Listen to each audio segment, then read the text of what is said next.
Hello good morning everyone. वो આપણો है 30 डे चैलेंज रो આપણો પહેલો दिन आएगो है और पहला दिन में आप ब्लॉगिंग शुरू करी। यहाँ सुबह उठते आप दियो जोड़ान आप गया चौकीर महीने जाते ही भगवान ने लिया आधो घंटो नाम आधो घंटो भगवान बढ़िया ध्यान लगाते आप या पाचा घरे घरे आवते अपन सीधी एक ही चीज दिखे रसोई रमीन आप बढ़गा रसोई रमीन बढ़न 4-5 दौड़िया पलियो दूध रमीन टेक थोड़ो देसी घी और शक्कर ने एक नुकान उनो करियो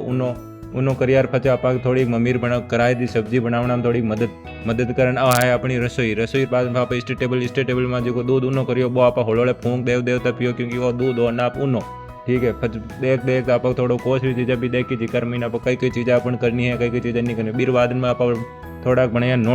नोट्स बनावता कि रिलीज रहो आज रो अपन कई शेड्यूल रहने जो ईर वास्ते आप एक बनाव्યું एक शेड्यूल जे तरीको अपन पूरो दिन काढ़नो है। फिर बीर बाद में जी दीवार में चीज़ें लिखी उठी बेन एक आप पढ़ी यूँ रोज पढ़ा जन याद रही। पचे एक फोन आई गो जन अपन जावनो पड़ियो गाँव बाजार महीने कोई सामान लेवन वास्ते पच पाचा आन कई आज पुनू जन धोड़ा गाबा पे आएगा चौकीर महीने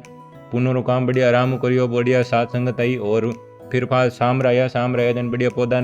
पानी पायो पौधा पानी पापुआन गाड़ी महीने थोड़ो पानी छिड़कन मम्मी करिए थोड़ी मजाक मस्ती कर फच आप फाच शाम हमगा आप फाच चौकी दिख चौकीर में जाओ तो एक बनायो आप बड़े एक वीडियो जो आप कल अपलोड करियो एंड फच लास्ट महीने आप जी चीज़ पढ़ ली हाँ और जी चीज़ आप आज पूरी कर ली हाँ बैंड में तक आप होड़ो लगाई एक टिक लगाने बाद लास्ट में लिखियो कंप्लीट भी आएगा अपन मजो एंड आज दिन में काशी थकान रही क्योंकि गोल भी पूरा करिया और हमें चीज़ें करनी पड़ी ठीक है।